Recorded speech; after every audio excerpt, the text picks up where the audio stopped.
রাতটা ছিল অদ্ভুত নীরব। তুমি যদি সেই রাতটা দেখতে, বুঝতে কিছু একটা ঠিক ছিল না। নাইমুল তখন একা বসেছিল একটা ছোট নৌকায়। চারদিকে ঘন কুয়াশা, আকাশে কোনো চাঁদ নেই, শুধু অন্ধকার। তার হাতে একটা টর্চ আর একটা পুরনো মানচিত্র। এই মানচিত্রটা সে পেয়েছিল তার দাদার কাছ থেকে। দাদা শুধু একটা কথাই বলেছিল, ওই জায়গায় যাস না, গেলে আর আগের মতো ফিরে আসবি না।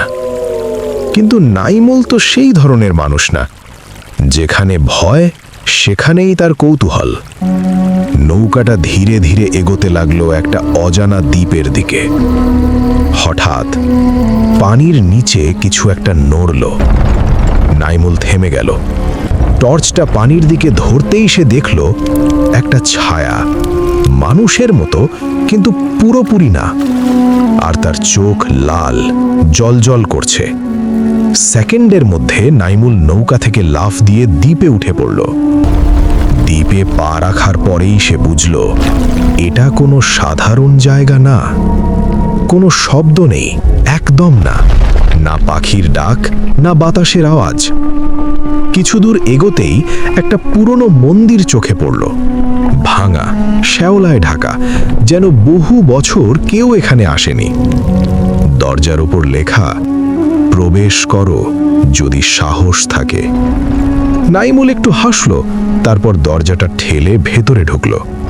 আর ঢুকতেই দরজাটা নিজের থেকেই বন্ধ হয়ে গেল। তারপর একে একে চারদিকে আগুনের মশাল জ্বলে উঠল। মন্দিরের মাঝখানে একটা মূর্তি দাঁড়িয়ে, মানুষের মতো, কিন্তু তার কোনো মুখ নেই। মূর্তির সামনে একটা বাক্স রাখা। নাইমুল ধীরে ধীরে এগিয়ে গেল, হাত বাড়িয়ে বাক্সটা খুলল। আর তখনই পুরো মন্দির কাঁপতে শুরু করলো। মূর্তিটার মুখ ধীরে ধীরে তৈরি হতে লাগলো। আর যখন পুরো মুখটা স্পষ্ট হলো, নাইমুল জমে গেল, কারণ ওটা তার নিজের মুখ। হঠাৎ একটা গম্ভীর কণ্ঠ ভেসে এলো, তুমি এসেছো, এখন তুমি এই দ্বীপের রক্ষক। নাইমুল কিছু বলার আগেই তার শরীর পাথর হয়ে যেতে শুরু করলো। তার চোখে ভয়, আর এক ফোঁটা পানি গড়িয়ে পড়ল। এরপর সব শান্ত হয়ে গেল। দ্বীপ আবার আগের মতো নিঃশব্দ। কিন্তু গল্প এখানেই শেষ না, কারণ দূরে নদীর মধ্যে আর একটা নৌকা দেখা যাচ্ছে। সেখানে বসে আছে আরেকজন মানুষ, তার হাতেও একটা পুরনো মানচিত্র। আর সে ধীরে ধীরে একই দ্বীপের দিকে এগিয়ে আসছে।